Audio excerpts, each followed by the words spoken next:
API pour Application Programming Interface, c'est toujours un anglicisme.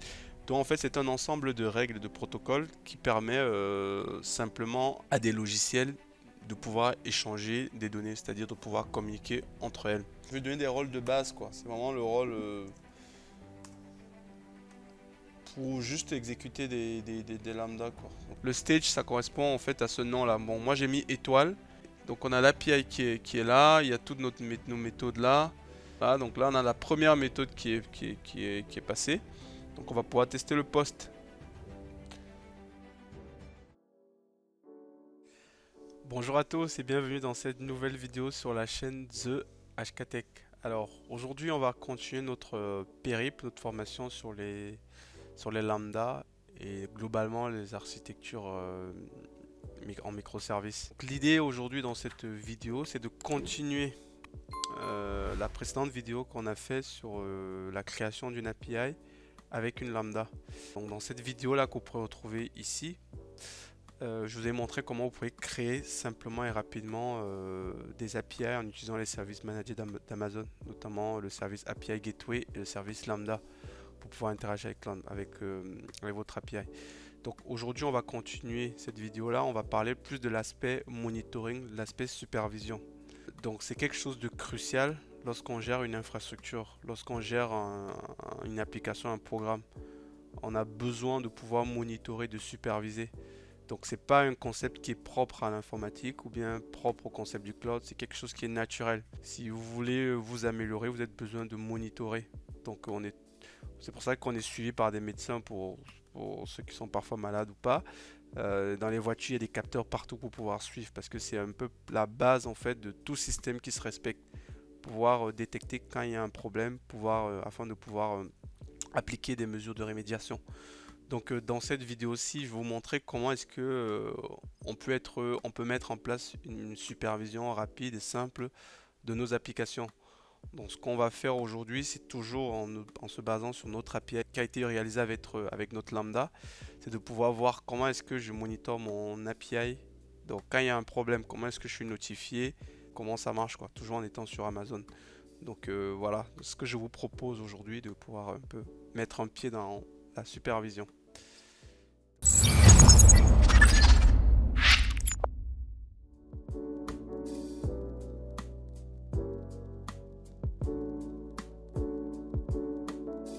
Donc c'est parti donc pour ce tutoriel là. Donc vous connaissez déjà le repo, on va aller dans notre repo de travail. Donc là on a du Terraform.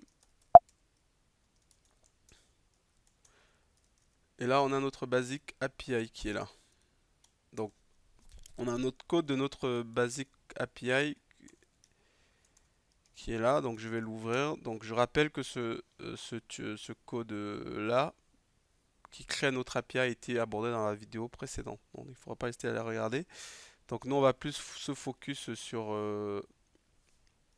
l'implémentation de la partie monitoring et supervision.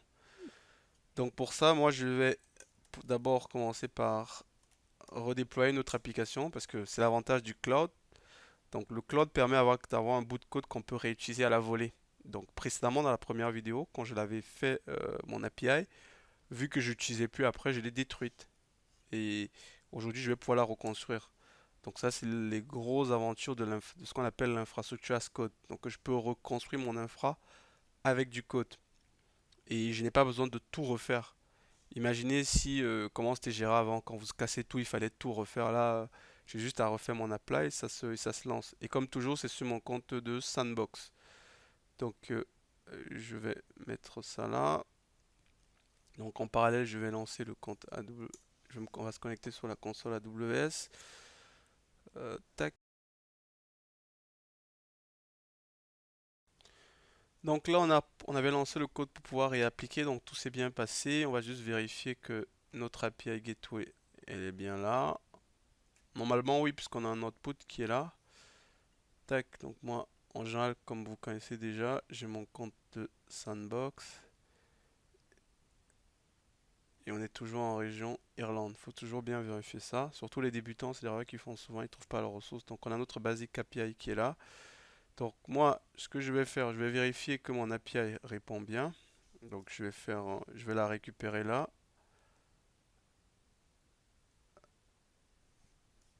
On va pouvoir tester. Donc si je fais un curl x get, donc ça c'était le verbe, on l'a vu dans la précédente vidéo. Voilà, donc get request good, donc mon application fonctionne, ma lambda répond bien. Et si je veux faire un post là, on va juste récupérer avec le payload.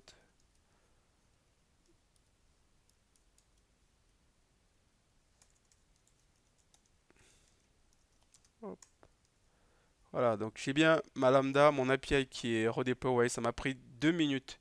Donc vous pouvez imaginer qu'une grosse entreprise qui a des dizaines, des centaines de lambda à gérer, avec une seule base de code, elle peut pouvoir créer autant d'infra qu'elle le souhaite, comme j'ai pu le faire là. Donc là, c'est bon, on peut dire que la première partie, elle est faite. Donc on va donc maintenant intervenir sur la partie monitoring.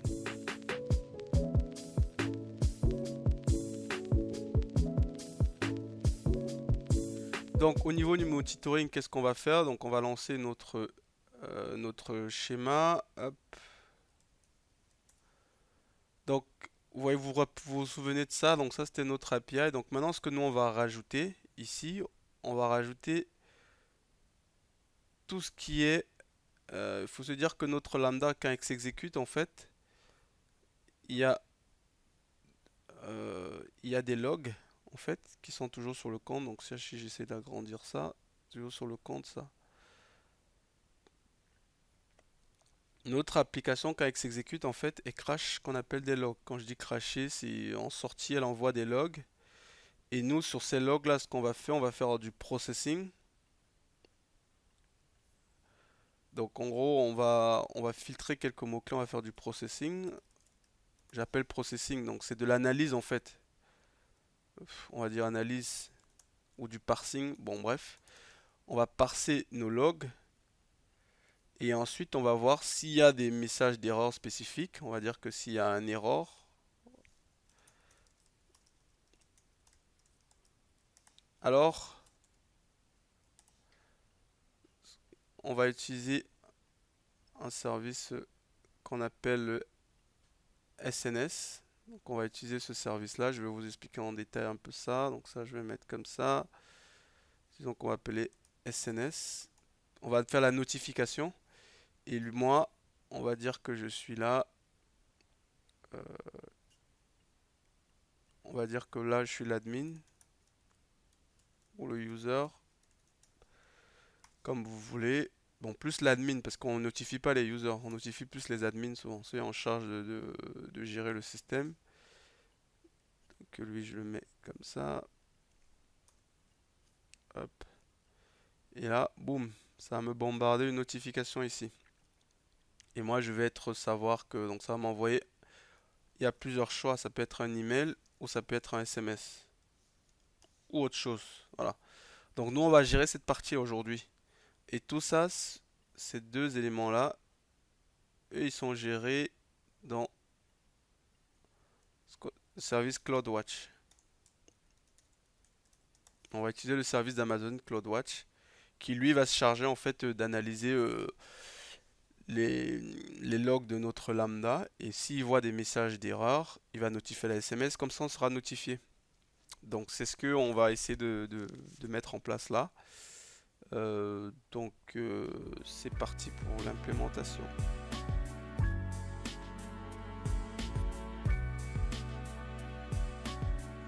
Donc là, je suis de retour sur mon code, sur mon terminal. J'essaie d'agrandir pour vous. Donc moi, on va créer un nouveau fichier qu'on va dire, on va l'appeler 06. Donc la première des choses qu'on va faire, c'est CloudWatch.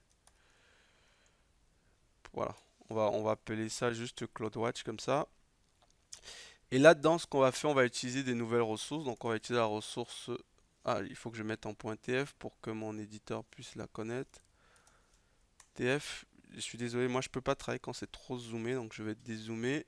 Mais pareil, j'essaierai de mettre le code. Donc on va faire ressources là, on va utiliser la ressource qui s'appelle AWS CloudWatch log métrique filter. Donc là, je vais appeler ça filter. Donc cette ressource, en fait, elle va me permettre de filtrer ce que j'ai dans les logs, en fait. Donc le name, est-ce que j'ai utilisé un project name, moi? Ouais, donc j'ai un local project, je vais récupérer ça. Je l'appelle comme ça, ici, ajouter un dollar, parce que je vais faire de l'interpolation. Et là, je vais appeler ça filter. Voilà. Donc là, pour pouvoir filtrer, j'ai besoin de connaître le log group name sur lequel je vais travailler. Le log group name dans ma lambda, est-ce que je l'avais créé ou ça avait été géré en automatique? Bon, donc ça a été créé en automatique. J'aurais pu créer le log group et le forcer, donc il a été créé sur le log group par défaut. On va aller le récupérer sur notre console. Euh, donc là, je dois pouvoir voir ma lambda. Donc pour ça, je peux venir directement là, dans configuration, non, plutôt dans monitor, view in CloudWatch. Là, il va me mettre directement. Donc mon log group, c'est ça. Donc c'est le log group par défaut. Donc tic tic tic, si je viens ici, donc le log group, ça va être ça. Donc le filter va se baser sur ce log group là. Et là, je vais définir un pattern. Donc le pattern, en fait, c'est l'erreur, le message d'erreur qu'on souhaite. Donc nous, on va simplement dire error. Voilà. Donc s'il y a un message d'erreur dans les logs, ça va être alerté. Et là, ce que je vais faire, je vais faire ce qu'on appelle un metric transformation, puisque moi, je vais devoir compter. Je vais compter le nombre de messages d'erreur qu'il y a. Donc s'il y a un seul message d'erreur, c'est à ce moment-là que je vais déclencher l'alarme. Donc là, je vais faire local.project. Ici, je l'appelle error in log. Je sais plus, error count, disons plutôt comme ça. Le namespace, je crois qu'il y a... J'ai pas besoin de namespace, on va vérifier. Là, je la value. Je mets que c'est 1. Je peux mettre un namespace qui va correspondre en fait au projet. Donc je mets local.project comme ça. Donc ce qui va se passer en fait, cette ressource va permettre de filtrer tous les logs qui sont dans ce log group. Il va détecter les patterns error et il va les compter. Voilà. Donc moi c'est s'il y a une erreur qui va déclencher quelque chose. Et là ce qui va se passer, je vais créer maintenant la ressource alarme. Donc c'est AWS CloudWatch metric alarm. Donc là j'ai ma métrique qui est comptée et là je vais error, voilà, je peux aussi mettre ça filter. Ça non, on n'a pas trop d'importance, il faut juste qu'il soit unique. Et là on va appeler ça alarm name. L'alarm name que je lui donne, je vais l'appeler pareil comme là.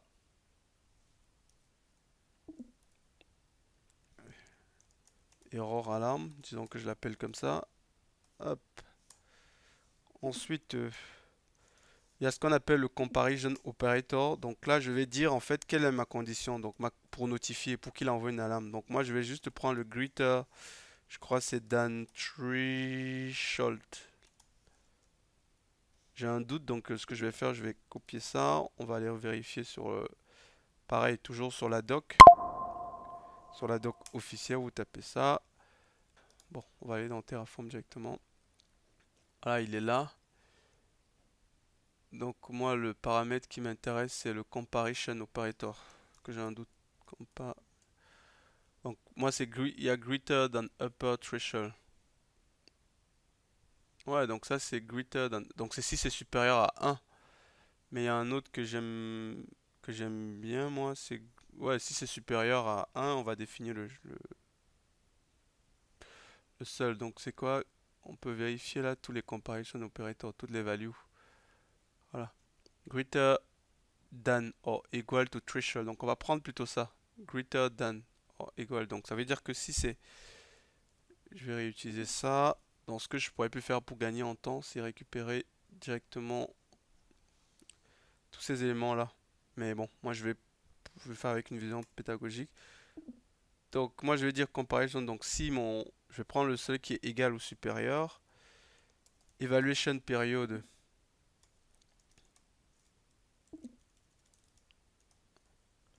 Donc tu dis la fréquence en fait. Je crois que c'est toutes les 1 minute. Si je viens evaluation period. Pareil, si on a un doute pour savoir la fréquence. Voilà, donc il va se comparer sur la précédente période. Donc moi je mets en genre, je mets 1 là.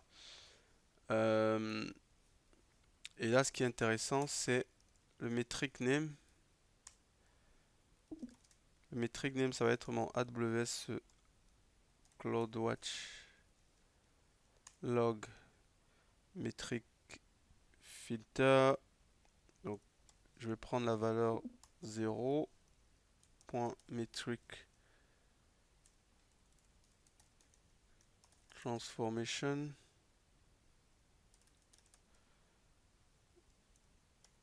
.name. Voilà, je récupère le name de ma métrique. .name, pas namespace. Il est allé un peu vite. Et là, je vais faire la même chose ici avec le namespace. Je récupère ça de ma métrique. Namespace. Et là, je prends namespace. Voilà. Et là, la période de check, ça c'est en minutes. Donc, période, je vais dire ici que je veux que tu me check toutes les 5 minutes. Donc 5 fois 6, 5 fois 6 combien? 30, donc ça fait 300, toutes les 300 secondes, puisque c'est en secondes. Et là, je vais lui dire de me faire une statistique. Je dis sum.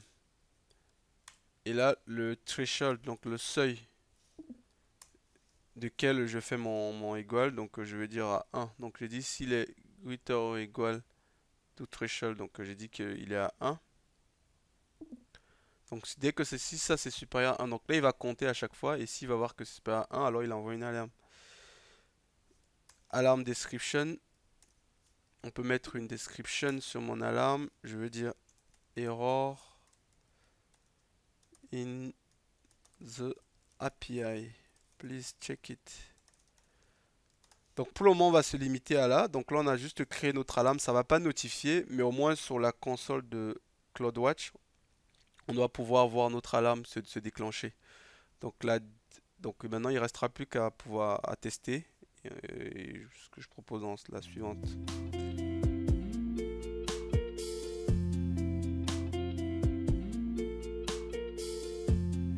Donc là, on a notre alarme qui est faite. Maintenant, il va falloir simuler l'erreur. Donc j'ai dit que je veux dès qu'il y a erreur dans les logs. Donc pour ça, moi je vais aller dans mon code de ma lambda, ici.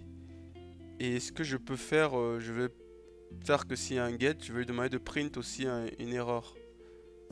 Donc non, avant de faire mon return, je vais dire print. C'est une simulation parce que ça, normalement, il n'y a pas d'erreur là. There is an error. Comment j'ai écrit error? Je sais jamais si la casse est prise en compte ou pas, mais je vous conseille de considérer que oui. Par défaut quand on a un doute. There is an error in get method. Donc normalement quand on va appeler le get, on aura ce truc là qui va s'appliquer. On va dire qu'on va mettre ça sur le get et sur le put, disons. On simule une erreur. Donc dans nos logs il y aura ça. Mais normalement c'est ici que je dois avoir l'erreur, mais ça c'est parce qu'on veut simuler un cas où ça marche pas, donc ça on a plus ça. Donc là j'ai modifié mon API, il n'y a plus qu'à lancer alors. Donc pour ça, Terraform apply, on va appliquer notre change. Bon, j'ai une erreur. Count for each set reference. Pardon, pourquoi j'ai mis ça? Donc ici j'ai pas de count, donc ici ça va être comme ça, hop. Voilà, c'est bien ça. Je sais pas pourquoi j'avais mis un truc. Alors de copier-coller.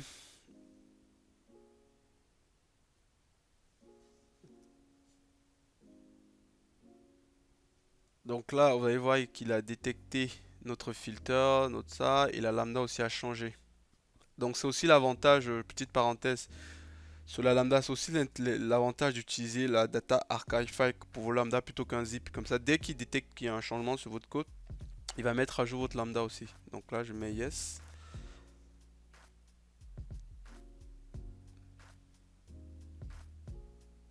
Donc on n'a plus qu'à patienter. Et voilà, et notre API a été lancé. Si on, notre ressource a été créée. Si on vient sur la console, là, on a notre API qui est là. Donc moi, ce qui m'intéresse, c'est d'aller voir les logs. Et ici, dans les logs, j'aime bien, moi, souvent faire ça. Il ne faut pas le faire en production. Enfin, ça dépend de votre d'environnement lequel. Mais moi, j'aime bien souvent delete, comme ça, je repars de zéro. Et on va pouvoir simuler dans notre API. On va voir si ça marche. Donc on a dit qu'on mettait une erreur sur le... Pas sur le post, plutôt sur le get. Donc request get. Donc normalement ici, donc la lambda a dû s'exécuter. Si je regarde là, voilà, j'ai ma log qui est là. Maintenant on va voir si on a notre message d'erreur à l'intérieur. Elle est bien là. There is an error on get method. There is an error on get. Donc j'ai bien une erreur. Il me dit qu'il y a une erreur et tout. Et là, si je viens au niveau de l'alarme, voilà. Donc ça c'est juste le seul. J'ai pas encore assez de data. Donc il faut attendre qu'il passe parce qu'il passe toutes les 5 minutes. Et on devrait voir en fait le in alarm s'activer. Donc voilà, je vais remettre la vidéo dès que ce sera de retour. Donc là, vous voyez maintenant que donc les 5 minutes sont passées. Et là, on voit bien que notre alarme a été déclenchée. Donc on voit que le state, c'est in alarm.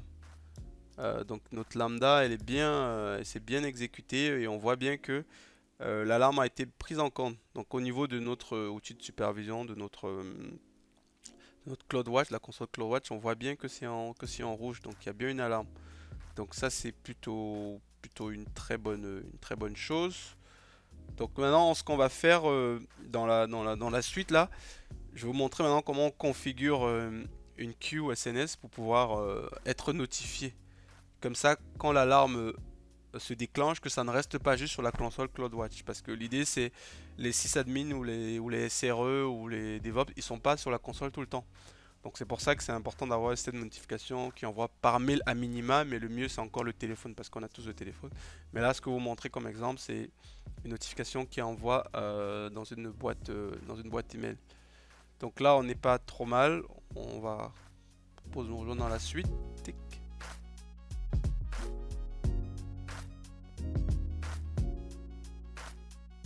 Donc on a vu qu'on a notre notification qui est bien là, enfin notre alarme qui est là, qui tourne, qui est en rouge, parce qu'effectivement il a détecté quelque chose au cours des 5 dernières minutes là, comme on a configuré. Ce qu'on a fait l'appel sur le get et on a modifié le get pour qu'il nous génère une erreur, alors que même s'il ne gère pas une erreur, c'est juste pour la simulation. Donc l'idée c'est de pouvoir faire en sorte qu'on puisse maintenant recevoir cette notification sur notre téléphone, donc soit par email. En général, c'est par SMS pour vraiment des applications assez critiques, ou ça peut être email pour les applications moins critiques. Donc nous, dans notre cas, parce qu'on veut juste faire une démo, ça sera par email qu'on va faire la notification. Donc pour ça, on va utiliser un autre service donc qui s'appelle donc SNS. Donc on va revenir sur notre schéma qui est là. Donc on a notre schéma qui est là, dans lequel on a fait ça. Maintenant, on va faire cette partie-là. On a fait ce bout-là. On a vu que ça marche bien. On va maintenant faire ce bout-là. Donc pour ça, hop, je reviens sur ma console. Donc on va créer un fichier qu'on va appeler 07-sns.tf. Et là-dessus, on va créer notre topic. On va créer notre topic SNS. Et ensuite, on va créer la subscription. Donc pour ça, on va faire les ressources AWS SNS topics. Topic. Et là, on va appeler ça, j'appelle ça quoi, notif au pire. Le name, tout ce qu'il y a besoin, c'est juste le nom. Donc on appelle ça local project.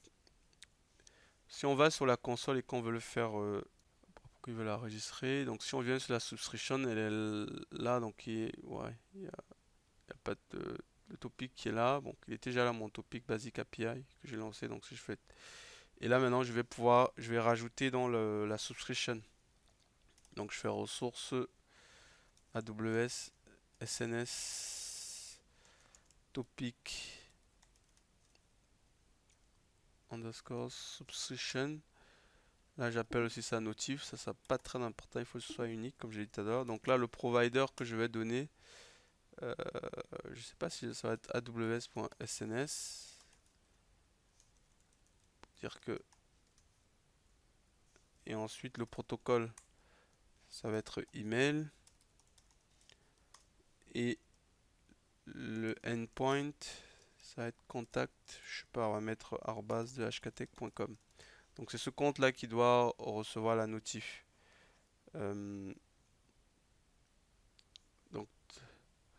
par contre, provider, là, je pense que j'ai pas besoin de ça. Je vais plutôt mettre ici le topic ARN. C'est plutôt ça que j'ai besoin. Puisqu'on sait explicitement la ressource qui va écrire dessus. .arn.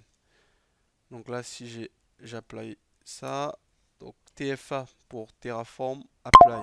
Donc là, c'est des alias que j'ai pour que ça aille vite. Ok, donc là, il va me créer mes ressources. Je dis yes.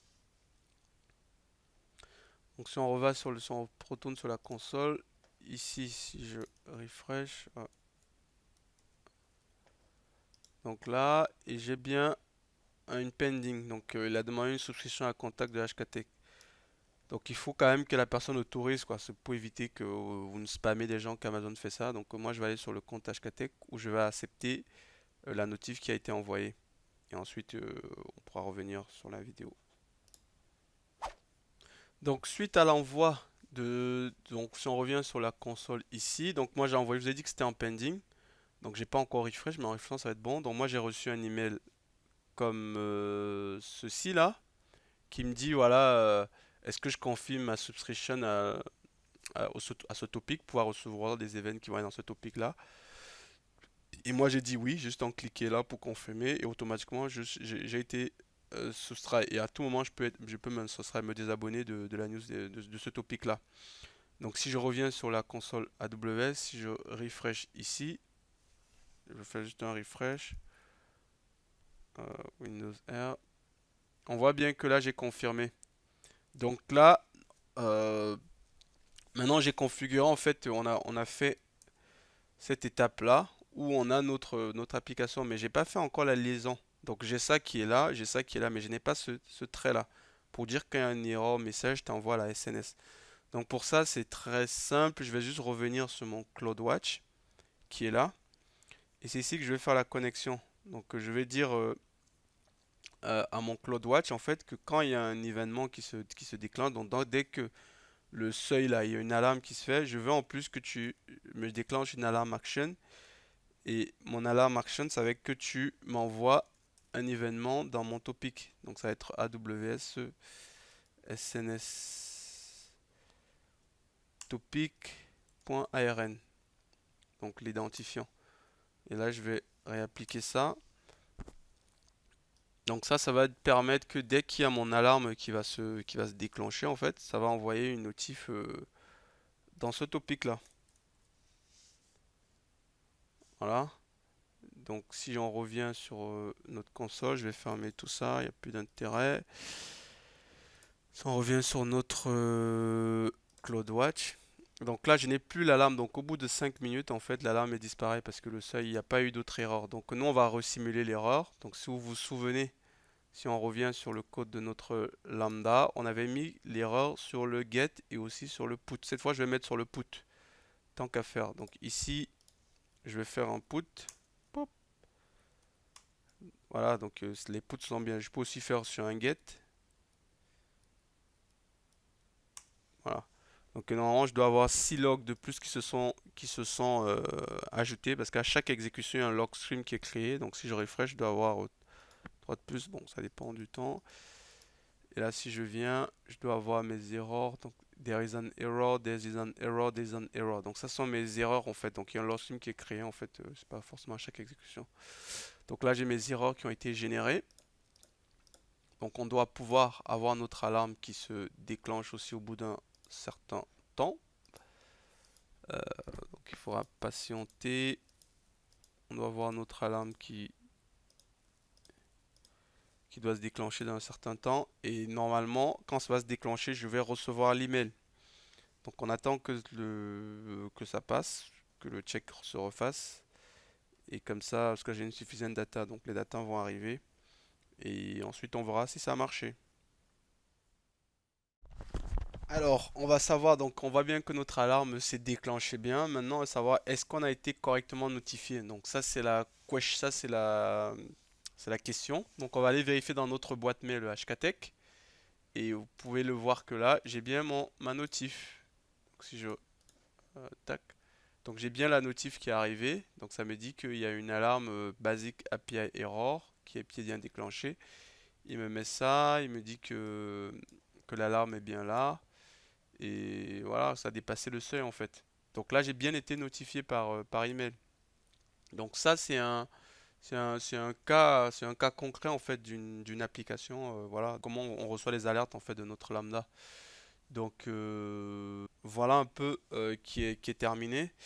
Euh, donc ouais, donc là vraiment on commence à avoir quelque chose de robuste.